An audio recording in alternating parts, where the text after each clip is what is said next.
Город Обоянь – маленький населенный пункт в Курской области, что-то около 15 тысяч жителей. До границы с Украиной 60 километров и 3-4 пока еще работающих предприятия. Главный источник дохода взрослого мужского населения Обояни – грузоперевозки. Такой концентрации грузовиков, прицепов и рефрижераторов нет, наверное, ни в одном населенном пункте России. Потому-то и прозвали Обоянь городком дальнобойщиков, хотя ни в одном туристическом путеводителе его найти не удастся.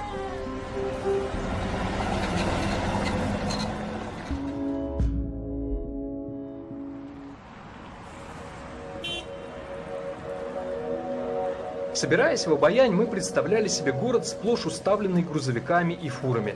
Но впервые, попав на центральную улицу, почему-то не увидели того, что ожидали. Самый обычный город, каких в России тысячи. Но оказалось, стратегический транспортный фонд Обояни скрыт от посторонних глаз. На больших специальных стоянках, подальше от большой дороги. Вот наша тоже стоянка дальнобойщиков. Ну, фуры здесь в основном сейчас все в рейсах. Это кто просто отдыхает. За рулем большого черного Мерседеса крестный отец города дальнобойщиков. Евгений Зеленский первым в Обояни завел свой собственный грузовик. Сам стал дальнобойщиком и других заразил. Я водителем работал. И возил? Сельхозхимии. Ну, и также возил грузы, да, по всей стране. Ну, посмотрел, почему бы нет, когда в 91 году начали давать машины в аренду с последующим правом выкупа. Ну, и решил сам заняться этим. Сейчас Зеленский один из столпов местного бизнеса. На двоих с сыном у него 7 современных тягачей с прицепами и рефрижераторами. А вот с такого КАМАЗа он когда-то начинал. Эта машина и подняла все. И весь город. Даже, что КАМАЗ, говорю, поднимает всех, да? С него все начинаются. И вот это вот постоянные. То рессоры, то коробка, то моторы. Отечественные КАМАЗы и белорусские МАЗы, как и четверть века назад, это удел начинающих. Они часто ломаются, зато недорого стоят. И отремонтировать их можно своими руками. Клапан прогорел. Будем ремонтироваться На месте. на месте. А куда денемся? Если бы она бы сама делалась, было бы лучше бы. А то приходится крутить, вертеть. Механизмы этой машины уже такие старые, что кажется, тяжелая кабина вот-вот рухнет на хозяина и придавит его. Такое уже случалось. Но к опасности здесь относятся как-то равнодушно и даже снисходительно. Двум смертям не бывать, одной не миновать. Автомобиль Volvo. У авторитетов местного бизнеса, таких как Зеленский, машины совсем другие. Они стоят в десятки раз дороже, и своими руками получится сделать лишь мелкий ремонт. Что в наших силах, то делаем сами. Потому что сервис – это дорогое удовольствие. Сейчас с тормозами копаемся. Сын Зеленского, Александр, продолжатель трудовой династии. Он буквально рос здесь, на этой автобазе, и, наверное, просто не мог выбрать себе другую профессию. Была мечта, что там инспектором ГАИ хотел быть. Как и отец, Саша сначала работал водителем, а потом взял в кредит 2 грузовика с прицепами. Хотя сейчас уже, кажется, лучше бы пошел в гаишники. Потому что дело, которое начинал еще его отец, сегодня уже не назовешь успешным предприятием. Буквально там 7 лет назад он мне говорил, там, вот у нас семейный бизнес, там внукам все достанется, ты также им, как я тебе передаю, все и передавай, что приумножали. Ну а куда уже приумножать, если тут уже концы с концами сводишь с этими машинами, а как приумножать? Для дальнобойщиков нынче наступили плохие времена. Еще года 3 назад грузоперевозки в России были выгодным и перспективным бизнесом. Но потом был Крым, резкое падение рубля и санкции. И все это напрямую и очень болезненно отразилось на перевозчиках. Запчасти подорожали в 3 раза, топливо подорожало, налоги заплати, сейчас еще Платон заплати, и ничего не остается. На фоне прочих экономических неприятностей именно Платон стал той самой пресловутой последней каплей в чаше терпения дальнобойщиков. В ноябре 2015-го была запущена система «Платон». Она взимает с тяжелых грузовиков плату за проезд по федеральным дорогам. Оперативное управление «Платоном» осуществляет компания, принадлежащая сыну Аркадия Ротенберга, близкого друга президента Путина. Запуск «Платона» вызвал негодование среди дальнобойщиков.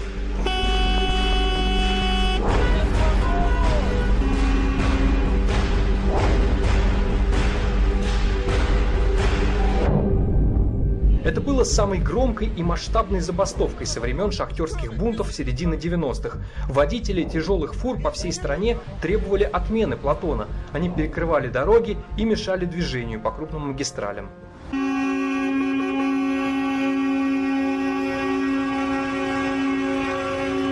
Тогда казалось, что дальнобойщики добьются своего, но власти предложили им компромисс в виде временного снижения тарифов и отмены гигантских штрафов за неоплаченный проезд, одновременно ужесточив ответственность за дорожные акции протеста, вплоть до тюрьмы.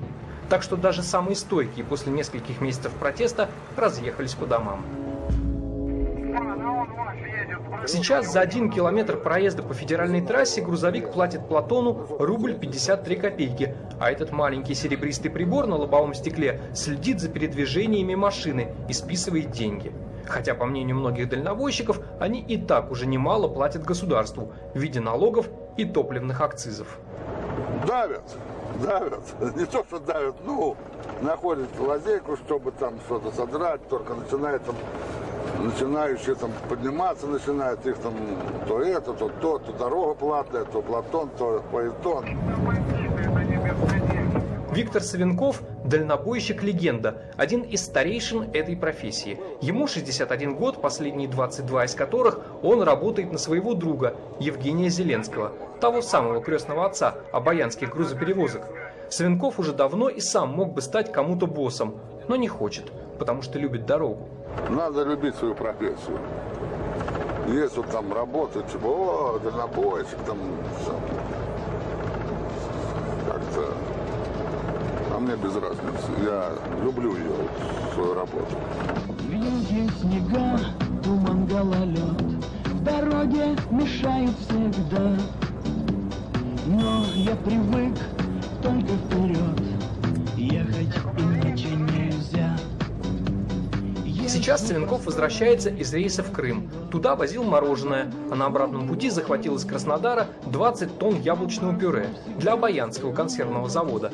За этот трудный рейс он заработал 15 тысяч, а Платону просто за проезд достанется что-то около 3. Они думают, что тут золотые горы. И, бывает, и, как в народе говорят, и булку с маслом едим, и сухарик грызем. Как потопаешь, так полопаешь. Да, как потопаешь, так и полопаешь. А в то же самое время, пока Савенков спешит в сторону родного дома, его босс уже подыскивает ему новый заказ. Помощница Светлана безотлучно сидит у компьютера, чтобы не упустить выгодного предложения в специальной программе. Вот, видите, расценки. Вот стоит, сколько платят за груз, что везем. Вот Симферополь, Белгород. Вот так и работаем, ищем себе работу. Телефон Зеленского непрерывно звонит. Он все время решает какие-то проблемы, возникающие за тысячи километров отсюда. Но от этого звонка Евгений мрачнеет прямо на глазах, а лоб его покрывается испариной. Сломался рефрижератор с грузом мороженого на 3 с лишним миллиона рублей, а до ближайшего сервиса сотни километров. Ты только попроси, что ты идешь с мороженым, чтобы тебе побыстрее починили там. Дальше беседа наша не клеится. Видно, что мыслями Зеленский далеко, где-то на полпути между Краснодаром и Керчью.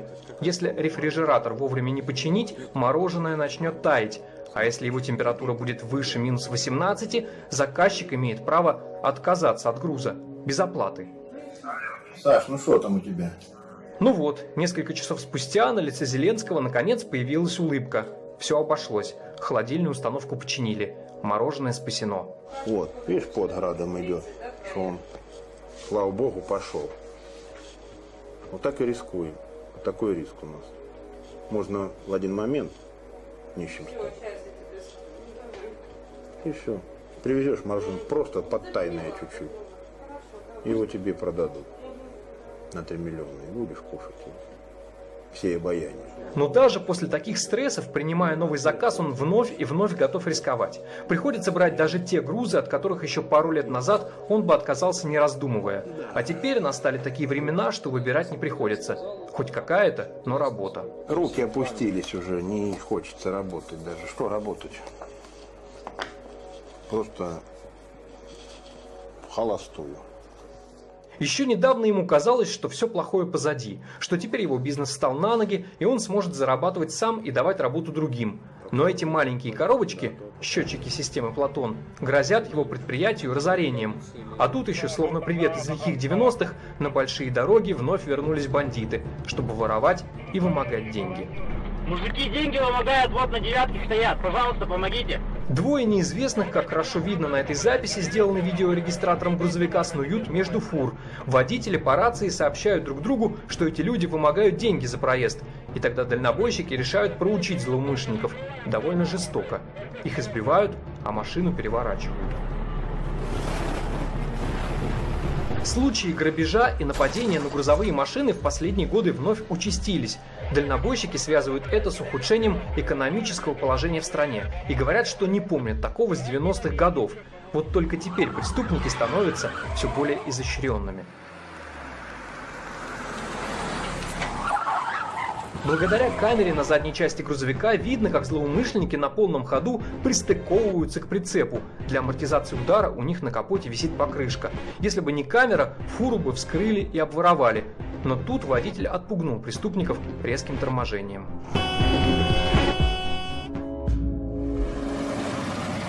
Все это, бандиты, разбитый асфальт и отсутствие дорожной инфраструктуры, по мнению дальнобойщиков, происходит из-за бездействия властей, которые эффективно собирают деньги с водителей, ничего не давая им взамен. Вот была зима, уже был Платон. Стали наши машины. Мы звоним 112. Ребята, мы на подъем не можем подняться, посыпьте просто. Ждите. Я привез не вовремя груз, мне говорят в Москве. Уважаемый, вы опоздали на 1,5 часа. Я копеечки не развез вовремя. А там бабушки стоят, они ждут этих курочек там или мясушка. Его не интересует, как ты доставишь это. Таких историй у Евгения Прозорова сотни. Он один из крупнейших обаянских грузоперевозчиков. Его машины колесят по всей стране, накручивая на счетчики Платона гигантские суммы. 120 тысяч в месяц, 7 машин. Пока мы разговариваем с Прозоровым, к нему в офис стягиваются коллеги-дальнобойщики. Поначалу больше слушают, но потом наперебой начинают говорить. Видно, что наболело. Месяц прошел, заработали, отвез за резину, за запчасти, отдал зарплату, отдал налоги, заплатил Платону и сиди радуйся. Они считают, что с Платоном россиян обманывают и официальным цифрам не верят, потому что сами умеют хорошо считать и рубли, и километры. Они говорят, что машина проходит 1000 километров в месяц. Но она проходит в месяц не 1000 километров, она проходит минимум 15. И вот уже оказывается, что Платон за год работы должен собрать не 20 миллиардов рублей, а что-то около триллиона по нынешним временным тарифам. Это мы считаем руб 53. А если как они хотят 3,50 сделать? 2 раза. Это получается триллион, уже получается 2 триллиона. Тогда вообще куда-нибудь деваться денег. Мы тогда вообще должны по золотой дороге ездить. Но дороги остаются прежними. Они разбивают их грузовики и вытягивают из водителей последнее заработанное. Так что этот путь осиливают далеко не все. У меня нет машин уже, все. У меня ни легковых, ни грузовых, ничего не осталось. Все разбито, легковые разломаны. Все.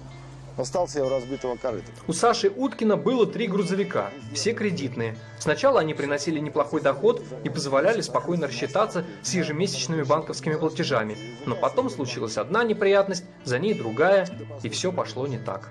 Одна сломалась. Взял в долг денег, отремонтировал 300 тысяч двигатель. Вторая в аварию попала, в ДТП. Пришел я в родной наш Сбербанк просить отсрочку. Еще мне ни одной и просрочки по кредиту не было, ничего не было. Они говорят, не предусмотрено. Ну, не предусмотрено, я платить не могу. После долгих и неудачных переговоров с банком Александр лишился своих грузовиков. Да еще и должен остался. Вместе с родными, которые выступали поручителями и помогали судиться. Ну вот, висит еще 400 тысяч у пристава на жене, судебных издержек, считать. Сестры никак не снимут арест еще там.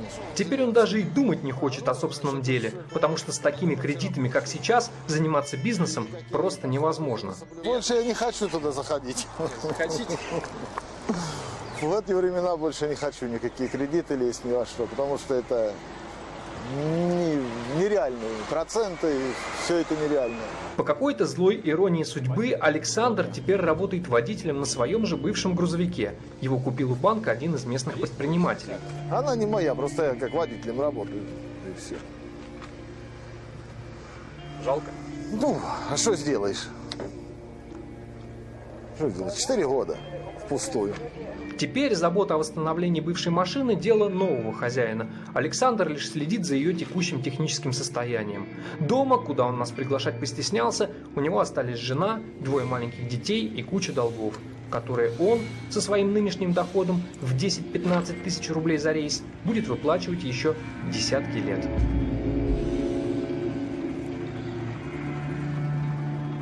Арифметика очень даже простая. Удивительно, но даже скандал с Платоном не заставил дальнобойщиков потерять веру в своего президента, в то, что он их не даст в обиду, что не позволит больше повышать тарифы за проезд. На этой почве у обаянских перевозчиков даже случились разногласия. Кто-то призывал бойкотировать Платон и вообще отказаться от перевозок, а кто-то, как Евгений Прозоров, считает, что можно и потерпеть, если есть ради чего. Нам бы хотелось бы, как было раньше, чтобы нам пояснили. Вот, ребята, мы собрали в Курской области столько денежек. Мы сделали вот это, хотя бы какое-то познание, чтобы человек ехал и видел, да, вот этот кусок дороги собрала Курская область и сделала. Прозоров человек хозяйственный, за что, как поговаривают, некоторые в Обаяне его недолюбливают. Но свою маленькую бизнес-империю 2 десятилетия он строил сам.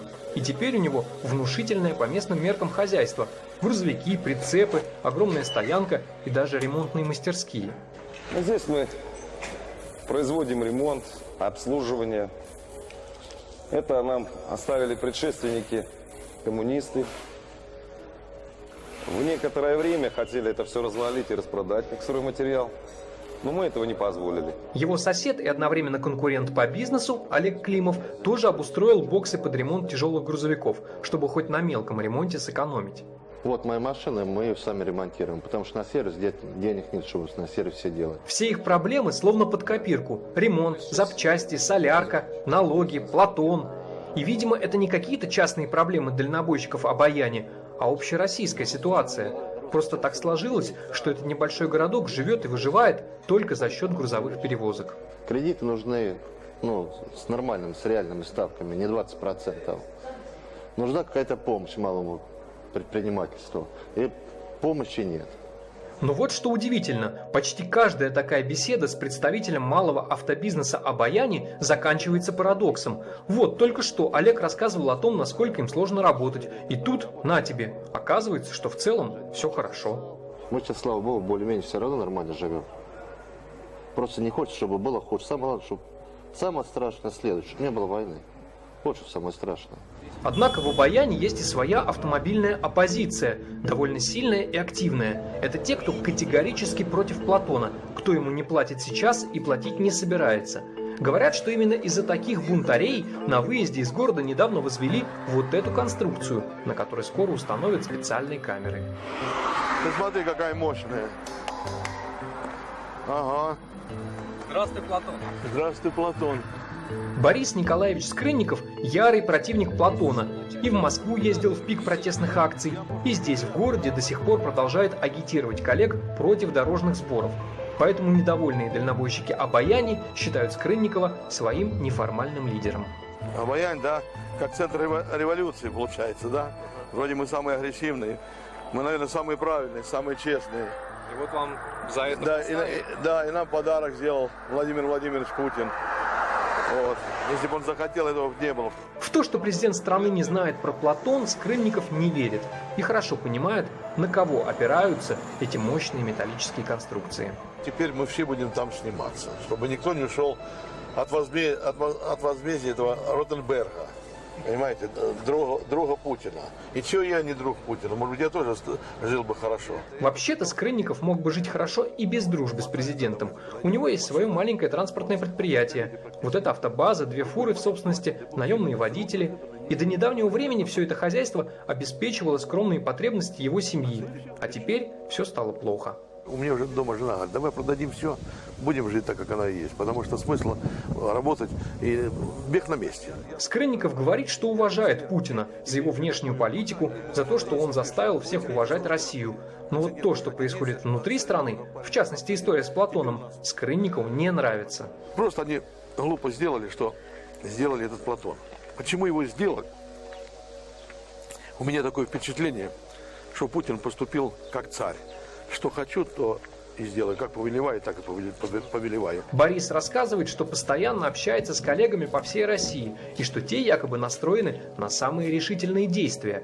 Мы пытаемся понять, а что сейчас происходит? Дальнобойщики что, просто ждут осени, когда им удвоят тарифы? Сейчас выборы пройдут, и месяц в ноябре вам влупят по полной программе опять. Трешечку. Ну, а то и больше. Вот тогда и услышите, тогда что услышите, что будет. А что как вы думаете, что будет? Да будет то же самое, что и изначально было в ноябре месяце, когда ввели Платон. То же самое опять и будет. Как уверяет Скрынников, запрет автопробегов, даже под угрозой уголовного наказания, никого не испугает. И что люди все равно будут протестовать, потому что недовольны тем, что происходит. Знаете, уже какие мысли высказывают некоторые? А давайте, как мы Америку попросим. Ну, пятая колонна получается. Ну, люди-то высказывают. Сколько же можно терпеть, если мы в стране своей не можем добиться ничего? Вообще-то дальнобойщики – опасный для власти народ. Они колесят по стране и миру и знают все. Про цены, про то, кто и как живет, что и сколько стоит, и о чем говорят люди в разных городах. Так что при желании могут многое рассказать, но пока предпочитают помалкивать. Открываем, маманька, двери, Витя с улицы пришел.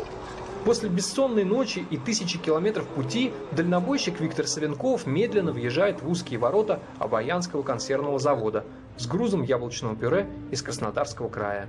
Здрасте, а мы вас ждем. Да, а я к вам приеду. Все, стойте за тут, открывайте, сейчас будет.